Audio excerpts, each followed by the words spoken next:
دن میرے آقا نے یہاں وضو کیا تھا، وضو کر کے نبی جب کھڑے ہوئے تھے تو میرے آقا نے یہاں تبسم فرمایا تھا، اسی لیے میں مسکرایا ہوں تاکہ میرے رسول کی سنت پر عمل ہو جائے۔ اچھا ایک بات اور بتا دوں میں چلتے چلتے آپ کو، آپ نبی کی اداؤں پر عمل کریں گے تو آپ کی اولاد بھی عمل کرے گی۔ معاشرہ بگڑتا جا رہا، باپ کچھ ہلکا تھا تو بیٹا اپنے باپ سے اوپر ہو گیا۔ تم نے ایک بار حرام کھایا تھا زندگی میں، تیری اولاد زندگی گزار رہی ہے حرام میں۔ تو نے ایک لقمہ حرام کھایا تھا، آج تیری بیٹی غیر کے بستر پہ چلی گئی۔ تقریباً 1000 لڑکیاں آج غیروں کے گھروں میں ہیں۔ ناک والے بچے بنتے ہو تم، عزت دار بنتے ہو تم۔ جس کے گھر سے نکل کے بیٹی چلی جائے کائے کا عزت دار ہے؟ تم کہو گے مولانا اس کے حسن کو نظر لگ گئی ہوگی، ابے بے وقوف، ہم جیسوں کو پاگل بنائے گا تو؟ کیا حسن ہے تیری بیٹی کے پاس؟ حسیناؤں کے ذکر تو نے سنے نہیں ہیں، ابھی پڑھے نہیں ہیں، گردن جھک جائے گی حسن کے چرچے جس دن تو نے سن لیے۔ کیا حسن ہے تیری بیٹی کے پاس؟ کچھ بھی نہیں ہے۔ اپنے پیروں میں جھانک کے دیکھ، نہ تو نے حرام کھایا ہوتا نہ آج تیری بیٹی نے تیری عزت کا تماشا بنایا ہوتا۔ جس دن حرام لقموں سے رک جاؤ گے، جس دن حرام کھانے سے رک جاؤ گے، جس دن پیاز لینے سے رک جاؤ گے، جس دن سود لینے سے رک جاؤ گے، جس دن دلالی کرنے سے رک جاؤ گے، جس دن ظلم کرنے سے رک جاؤ گے، جس دن زیادتی کرنے سے رک جاؤ گے، جس دن غداری کرنے سے رک جاؤ گے، اسی دن تمہاری عزتوں کی حفاظت ہو جائے گا۔ حرام سے نہیں رک رہے، دلالیوں سے نہیں رک رہے، تجھے صرف دولت مل جائے۔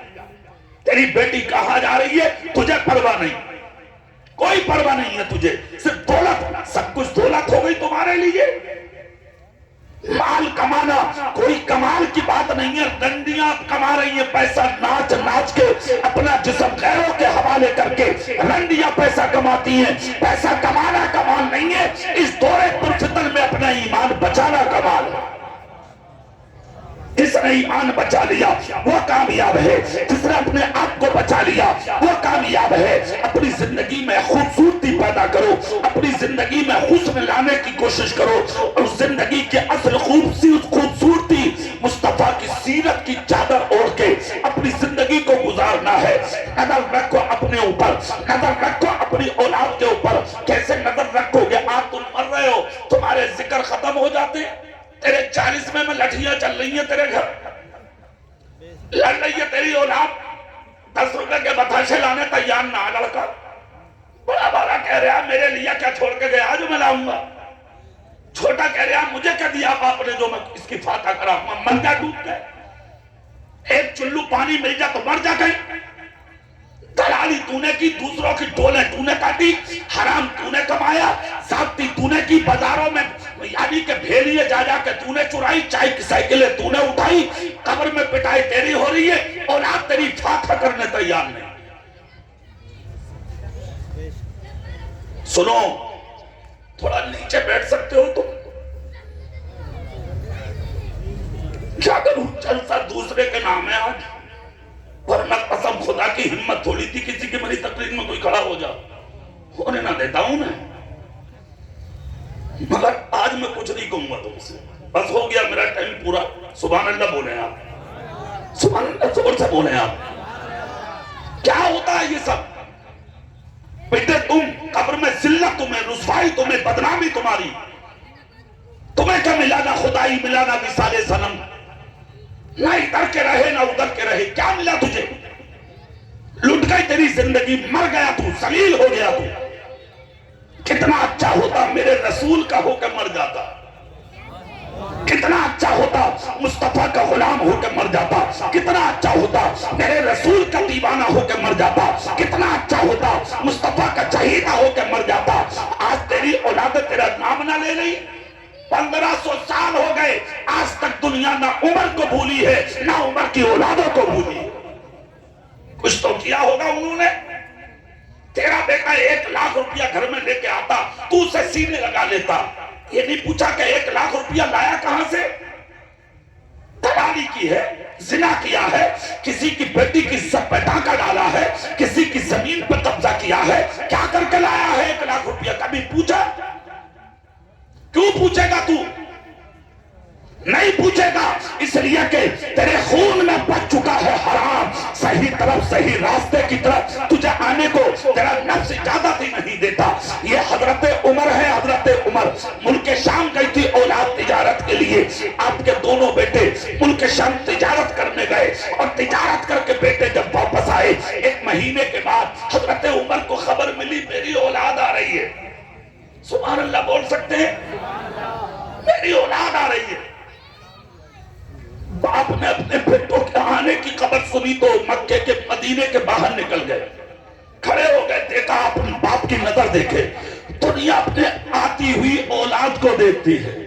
میرا بیٹا آیا ہے, مگر حضرت عمر اپنے بیٹوں کی گٹھری دیکھ رہے ہیں. مال کی گٹھری کے میرا بیٹا گٹھری کتنی لے کے آیا ہے, بوتلی کتنی ہے, مال کتنا. حضرت عمر کے بیٹے جب دونوں گھر میں داخل ہوئے تو حضرت عمر بولے بیٹے ایک بات کا جواب دو. کہا کس بات کا؟ کہا یہ بتاؤ مدینے والے ساتھ میں تھے؟ بولے ہاں. پورا مہینہ؟ بولے ہاں. تجارت ساتھ میں تھی؟ بولے بالکل. کہا تمہاری پوٹلی میں وزن زیادہ کیوں ہے؟ تمہاری پوٹلی بڑی کیوں ہے؟ مدینے والوں کی پوٹلی چھوٹی کیوں ہے؟ جب ساتھ میں تھے تو تمہارا مال زیادہ کیوں؟ باپ کو تو خوش ہونا چاہیے تھا, ماں کو تو خوش ہونا چاہیے تھا. مال زیادہ ہے مگر نہیں. اتنا جب کہا تو بیٹے خاموش. ماں آگے بڑھی, پانی لائی, بیٹوں کو پلا دوں. عمر بولے رک جا, اس گھر کے مٹکے کا پانی بعد میں پلاؤں گا, پہلے پوچھوں گا کہ یہ مال زیادہ کیوں ہے. سوچو, تو حرام کما کے لا رہا, پوچھنے کی ہمت نہ ہوئی آج تک بیٹے سے. یہ حضرت عمر ہے. بیوی سے بولے رک, پانی بعد میں, پہلے سوال کا جواب لینے دے. اتنا جب کہا تو آپ کے بڑے بیٹے حضرت عمر کی آنکھ سے آنسو نکلنے لگے. کہا بیٹے رونے سے سوال کا جواب پورا نہیں ہوگا, جواب دو, مال زیادہ کیوں ہے؟ ساتھ میں تو مدینے والے بھی تھے. اتنا جب کہا تو حضرت عمر کے بیٹے کا نام ہے حضرت عبداللہ. آگے بڑھے, کہا ابا جان ہمیں معاف کرنا, اس میں ہماری کوئی خطا نہیں ہے. کہا گٹھری کا وزن زیادہ بھی لگتا ہے, تھوڑی گٹھری آپ کی پوٹلی بڑی بھی لگتی ہے. کہا ہاں. کہا کیسے؟ کہا حضور ہم جب ملک شام میں پہنچے تو جو ساتھ میں تھے مدینے والے, انہوں نے ملک شام کے بازاروں میں اعلان کر دیا, اے لوگو آؤ آؤ ہمارے قریب, ہمارے ساتھ میں, ہمارے قافلے میں, ہمارے گروہ میں امیر المومنین کے بیٹے بھی ہیں, عمر کے بیٹے بھی ہیں, خطاب کے بیٹے بھی ہیں. مدینے کے مسلح پر مصطفیٰ جان احمد کے جو آج امامت کرتا ہے, اس کے بیٹے ہمارے قافلے میں شریک ہیں. جب آپ کا نام لوگوں نے سنا تو ہمیں مال میں تجارت میں فائدہ زیادہ دیا, اس لیے ہماری پوٹلی ابا بڑی ہے اور مدینے والوں کی پوٹلی چھوٹی ہے. حضرت عمر بولے ٹھیک ہے. مدینے میں جتنے لوگ ملک شام گئے تھے سب کو عمر نے فوراً علی کے بلایا, سب کا مال منگایا, سب کے مال کا وزن کیا. دونوں بیٹوں کی پوٹلی میں جتنا مال زیادہ تھا حضرت عمر نے نکالا اور مدینے کے دولت گدے میں جمع کر کے بولے اپنے بیٹوں سے اب پانی پیو, اب کھانا کھاؤ, اب سکون سے لیٹ جاؤ. اس لیے کہ جو مال کی زیادتی تھی یہ تیرے باپ میں کمال نہیں تھا, یہ کمال تو مصطفیٰ کے مسلح کا ہے بیٹے. اس لیے یہ مال تیرا نہیں ہے, یہ مال مصطفیٰ کی امت کا ہے. یہ لوگ تھے 1500 سال ہو گئے, آج بھی دنیا عمر کو نہیں بھولی, عمر کے بیٹوں کو نہیں بھولی. تو مر جا آج ہی, ہاں تیری نماز تک نہیں پڑے گا تیرا بیٹا. ہاں یقین نہ آوے تو مر کے دیکھ لو,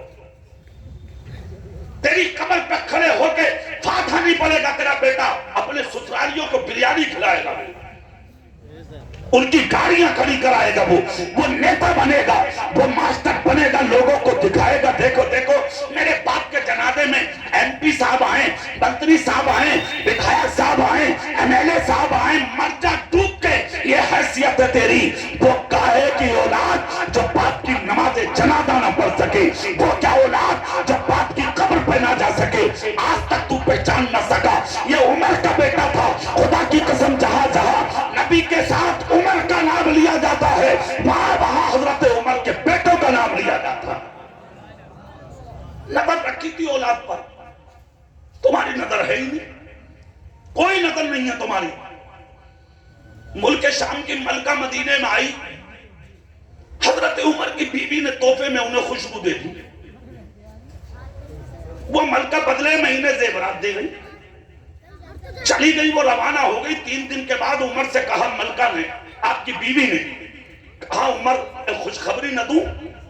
کہا کیا؟ بولے ملک شام کی جو ملکہ آئی تھی ہم نے تحفے میں خوشبو دی، وہ ہمیں تحفے میں زیور دے کے گئی، اور یہ کہہ کے گئی ہیں کہ آپ کے جو شوہر ہیں عمر، وہ مصطفیٰ جان رحمت کے مصلی کے امام ہیں، امیر المومنین ہیں، میں آپ کو تحفے میں یہ زیور دینا چاہتی ہوں۔ عمر نے فوراً اٹھایا، دولت قدے میں جمع کر دیا، کہا یہ تیرا حصہ نہیں ہے، مجھے جو تحفے مل رہے ہیں، انعامات مل رہے ہیں، ارے میرا یہ کمال کہا تھا، میرے اشارے پر تو جانور بھی آگے نہیں بڑھتے تھے، آج تو انسان میرے نام سے تحفہ دیتے۔ یہ عزت مجھے میرے باپ کی وجہ سے نہیں، رسول پاک کی وجہ سے ملی۔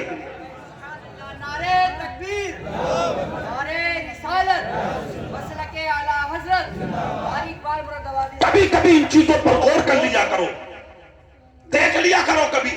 آج جو تمہیں عزتیں ملی ہے، مقام ملا ہے، شہرت ملی ہے، یہ صدقہ کسی اور کا نہیں، تمہارے رسول کا ہے۔ کوئی غور نہیں ہمیں، کوئی توجہ نہیں ہماری، کبھی سوچا تک نہیں ہم لوگوں نے ہمیں کیسے جینا ہے، کیسے رہنا ہے، کیسے اپنی زندگی کو گزارنا ہے۔ کبھی ہم نے خیال نہ کیا، کبھی نظر تک نہیں ڈالی ہم لوگوں نے۔ بس ہماری نظر تو یہ ہے کہ بس دولت ملے، دولت ملے، دولت ملے ہمیں۔ خدا را اپنی زندگی میں سدھار پیدا کرو، انقلاب لاؤ اپنی زندگی میں، ظاہر میں بھی مسلمان بنو، باطن میں بھی مسلمان بنو، انصاف پسند بنو، اور دنیا میں کبھی جھوٹ مت بولو۔ کیا مت کرو؟ بولو زور سے۔ اور پیٹھ کے پیچھے کبھی کسی کی برائی مت کرو۔ ہاں یہ بتائے دے رہا ہوں میں، پیٹھ کے پیچھے کبھی کسی کی برائی مت کرو، یہ بہت بڑا گناہ ہے۔ حجت الاسلام امام غزالی کا ایک قول سن لیں آپ۔ حجت الاسلام امام غزالی سے کسی نے ایک شخص سوال کیا، حضور میرا پڑوسی میرے پیٹھ کے پیچھے میری برائی کرتا ہے۔ حضرت امام غزالی فرماتے ہیں کہ تو اپنی زندگی پر خوش ہو جا، اسی کے بدلے اللہ تجھے جنت عطا فرمائے گا۔ کہ حضور اس کے بارے میں کیا خیال ہے؟ امام غزالی بولے اس کا حساب تو مت لگا، اس کا حساب قیامت میں تیرا رب لے لے گا۔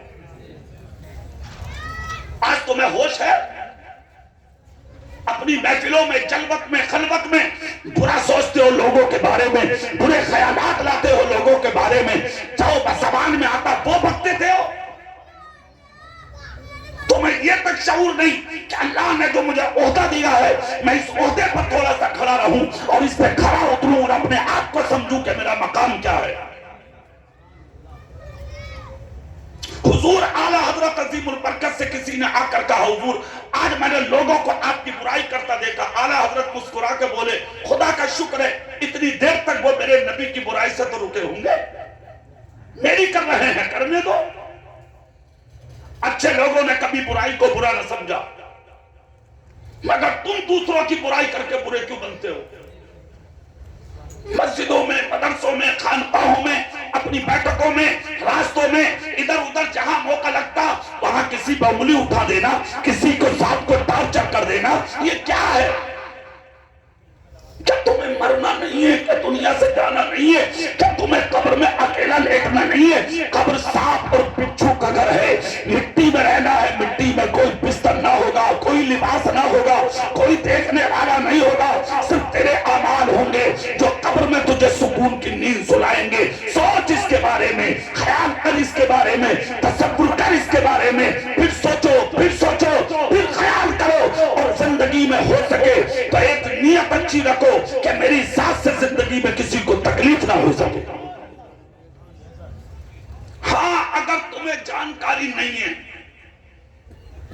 تکلیف دے دی، کوشش کرو کہ تم اسے راضی کر دو کسی بھی صورت سے۔ حضرت عمر کا دور خلافت تھا، کچھ لوگ آپ کی بارگاہ میں آئے، آ کر کہا، حضور مسجد نبی کی طرف جو راستہ آتا ہے، ایک پنالا ہے جو مسجد نبوی کی طرف لگا ہوا ہے، اس کے پانی کے چھینٹے بارش کے بعد نمازیوں کے اوپر آتے ہیں، اسے اکھاڑ دو۔ حضرت عمر بولے میں دیکھ لوں پہلے۔ 3 دن کے بعد بارش ہوئی تو اسی پنالے کے چھینٹے عمر کے جبے پہ آ گیا۔ حضرت عمر نے اس پنالے کو اکھاڑنے کا حکم دے دیا، کہا اس کو اکھاڑ دو۔ امیر المومنین تھے عمر، پنالہ اکھاڑ دیا گیا۔ اس زمانے میں جو قاضی مدینہ تھے، مدینے کی عدالت میں انہوں نے عمر کے خلاف مقدمہ ڈال دیا۔ کتنی بڑی بات، عمر کے خلاف۔ آج بول جاگا کوئی پیسے والے کے سامنے؟ ارے جن کی چل رہی ہے کون بول لیا؟ کوئی نہیں بول لیا ان کے سامنے۔ کس کو جیلوں میں ڈال رہے ہیں، کس کے ساتھ کیا سلوک کیا برتاؤ کر رہے ہیں، کوئی پوچھنے والا نہیں آج۔ عمر کے خلاف مقدمہ، امیر المومنین کے خلاف 22 لاکھ مربع میل کا بادشاہ، آدھی دنیا کا بادشاہ، اس کے خلاف مقدمہ ڈال دیا مدینے میں۔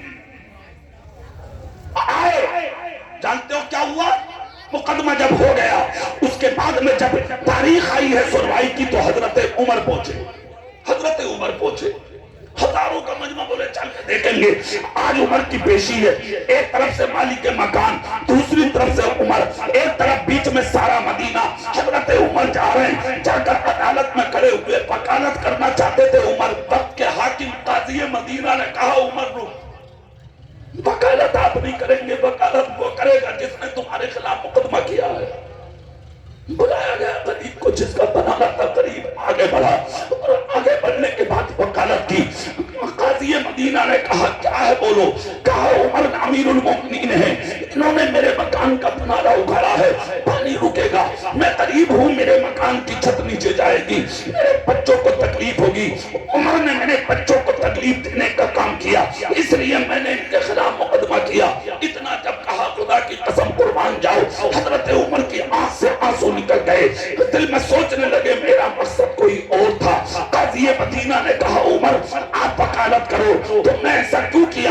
عمر بولے میرا مقصد انہیں تکلیف دینا نہیں تھا، مدینے کے لوگوں نے مجھ سے کہا تھا نمازیوں کے کپڑوں پہ گندا پانی جاتا ہے، آج میرے مکریانی کے جبے پر بھی اس کی کچھ چھینٹا پہنچی، اس لیے میں نے پنانا اکھاڑ دیا۔ جب اتنا کہا تو قاضی مدینہ بولے علی کے وکال سے، کہا بات تو عمر کی بھی صحیح ہے، انہوں نے بھی اچھا کیا، کپڑے گندے ہوتے تھے اس لیے پنانا اکھاڑنے کا عمر نے حکم دیا، برائی کیا ہے؟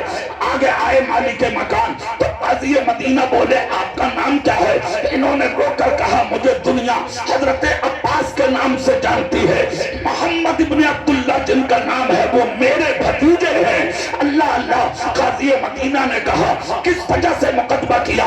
کہا افسوس بنانے کا نہیں ہے، افسوس مکان ٹوٹنے کا نہیں ہے، افسوس اس چیز کا ہے کہ میرے مکان کی بنیاد اپنے ہاتھوں سے میرے رسول نے رکھی تھی، یہ پنالا میرے نبی نے لگایا تھا، مجھے آج مقدمہ اس لیے کرنا پڑا، رونا اس لیے آ رہا ہے، عمر نے میرے رسول کی نشانی ختم کر دی۔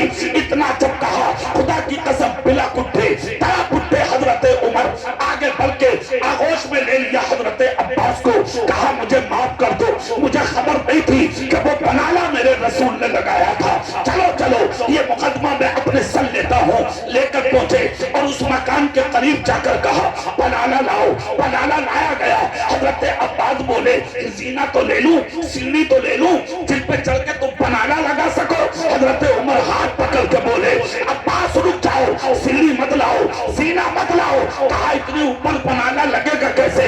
حضرت عمر نے ایک ہاتھ میں پنالا لیا، دوسرا ہاتھ دیوار پہ ٹیکا، سر ٹیکا اور جھک کر بولے عباس آ جاؤ، میرے کاندھے پہ چل کے پنالا لگا دو تاکہ دنیا دیکھ لے عمر کا مقام یہ ہے اور مصطفیٰ کے گھرانے کا مقام یہ ہے۔ یہ لوگ تھے، اگر کچھ ہو بھی گیا تو اس طرح سے بدلہ دیتے تو بھائی کی گردن کاٹنے میں لگا ہے۔ ہاں ایک مولانا دوسرے کی گردن کاٹ لیا، حافظ جی قاری صاحب مولانا صاحب، ارے اور تو اور چھوڑو، مفتیوں کی خیریت نہ ہو، تیرے باپ کی روزی کھا رہے ہیں وہ، تیرے باپ کا لے رہے ہیں وہ، شرم نہیں آتی؟ پیٹھ کے پیچھے کسی کی بغاوت کرتے ہوئے ظالم کتے، اپنی زندگی کو حرام مت بنا، حلال بنا اپنی زندگی کو۔ کچھ کام ایسے ہوتے ہیں جو انسان اپنی زبان سے، اپنے کردار سے اسی روزی کو حرام بنا لیتا ہے۔ علم اس لیے ہوتا ہم کسی اللہ والے پر، کسی عالم پر، کسی پر انگلی اٹھا دیں؟ جس کے پاس علم ہوگا وہ صحیح زندگی گزارے گا، ظلم نہیں کرے گا، زیادتی نہیں کرے گا، کسی کے حق تلفی نہیں کرے گا، کسی پر ناجائز انگلی نہیں اٹھائے گا۔ ہو سکتا ہے ایسا؟ ہرگز نہیں۔ بہت بڑا مفتی ہے ایک، سہارنپور علاقے کا رہنے والا، اس نے میرے رسول ہی کی ذات پر انگلی اٹھا دی، ہاں، اور اس نے انگلی اس انداز میں اٹھائی، آج دنیا حیرت کر رہی ہے اس کی باتوں کو سن کر۔ میں ان جملوں کو آپ کے سامنے کھولنا نہیں چاہتا، میں صرف اتنا کہنا چاہتا ہوں، کائے کا مولوی ہے، کیا ہے مولوی وہ؟ تو اس سے اچھے تو پھر جانور ہیں کہ جو میرے نبی کے آگے نہ چلے۔ زور سے بولو نا بھائی، تو کائے کا مفتی جو پہچان نہ سکا نبی کا مقام کیا ہے، نبی کی عظمت کیا ہے، نبی کا تقدس کیا ہے، نبی کا مرتبہ کیا ہے، نبی کی شان کیا ہے۔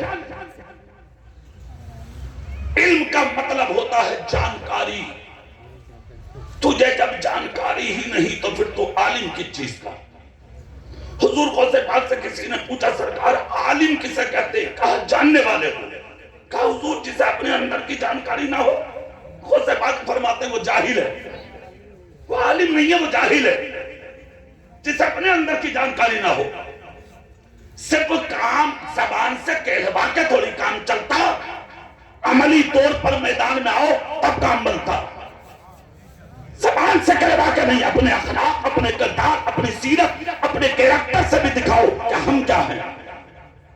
میں تو اپنے سنی بھائیوں سے کہوں گا آپ صحیح راستے پر آؤ۔ وہ مفتی، وہ مولانا کیا کہتا ہے ولیوں کے بارے میں، نبیوں کے بارے میں، صحابہ کے بارے میں، تابعین کے بارے میں، ان کو کہنے دو، ان کو پکڑنے دو، ان کو بھونکنے دو۔ کسی کی ہمت نہیں ہے جو میرے رسول کی عزت کو گھٹا سکے، اس لیے کہ میرے نبی کی عزت کو بڑھانے والا میرا پروردگار ہے۔ اللہ خود کہتا میں نے اپنے محبوب کے ذکر کو بلند کیا ہے۔ جس کا ذکر اللہ بلند کرے اس کے ذکر کو گھٹا کون سکتا ہے؟ دنیا کے چند مولانا مفتی اگر چاہیں ہم نبی کا ذکر گھٹا دیں وہ خود گھٹ جائیں گے، میرے نبی کے ذکر کو نہیں گھٹا پائیں گے۔ چلتے چلتے آپ سے میں وہ جملے بولوں گا، ان کی بات ان کی طرف رہنے دیجئے، وہ کیا کر رہے ہیں ان کو کہنے دو۔ ہمیں نبی سے محبت کرنا ہے، ہمیں رسول سے اطاعت کرنا، رسول پاک کی اطاعت کرنا، اپنے نبی کا کہنا ماننا، اپنے رسول کی سیرت کی چادر اوڑھ کے اپنی زندگی کو ہمیں گزارنا ہے۔ مرنا ہے ہمیں ایک دن، دنیا سے جانا ہے ہمیں ایک دن اٹھنی ہے، یعنی کہ ہمارا جنازہ اٹھنا ہے، ہمیں قبر میں جانا ہے، یہ کمپلسری ہے، مرنا تو ہے ہی۔ ایسے ہو کہ مرو کہ جس دن مرو دنیا جنازہ دیکھ کے مسکرا دے اور یہ کہہ دے کہ کسی غدار کا نہیں، مصطفیٰ کے وفادار کا جنازہ ہے۔ زندگی حسین بناؤ، زندگی خوبصورت بناؤ، زندگی اچھی بناؤ۔ آج کے ماحول پر نظر ڈالو، آج دنیا تمہیں دیکھ کے بھاگ رہی ہے۔ کیوں بھاگ رہی ہے؟ آخری بات سنیے، میرے رسول کے ایک صحابی نام ہے حضرت لبابہ، سبحان اللہ بولے ان کے نام پہ۔ میرے رسول نے مدینے میں اعلان کیا ہے ایک جنگ کی خاطر لوگ نکل کے آئیں، سارا مدینہ سمٹ کے آ گیا نبی کے پاس۔ حضرت لبابہ پہ مال کچھ زیادہ تھا، یہ نہیں آئے۔ اب نہیں آئے، جنگ میں تو اللہ نے فتح دے دی، کامیابی دے دی اللہ نے جنگ میں، عزت دے دی اللہ نے جنگ میں۔ 3 دن کے بعد جب وہ اپنے گھر میں داخل ہوئے تو ان کی بیوی نے ان سے چہرہ پھیر لیا، بیٹی نے چہرہ پھیر لیا، بیٹوں نے چہرہ پھیر لیا، خاندان والے الگ ہو گئے، یہاں تک کہ جو بکریاں یہ پالتے تھے وہ بکریاں ان کے کہنے سے زمین سے اٹھنے تیار نہیں تھی۔ انہوں نے سوچا کہ یہ ہوا کیا؟ سارے لوگ الگ ہو گئے، رخ پھیر لیے لوگوں نے، لوگ الگ ہوتے چلے گئے، یہاں تک کہ پورے مدینے نے ان سے بولنا چھوڑ دیا۔ انہیں خود کو احساس ہوا کہ میں کہیں نہ کہیں غلطی پر ہوں۔ دل میں فوراً آیا کہ ارے میرے نبی نے بلایا تھا، اور میں اپنے رسول کے پاس نہ جا سکا تھا. شاید آج اسی کی وجہ سے دنیا مجھ سے منہ پھیر رہی ہے. جب انہوں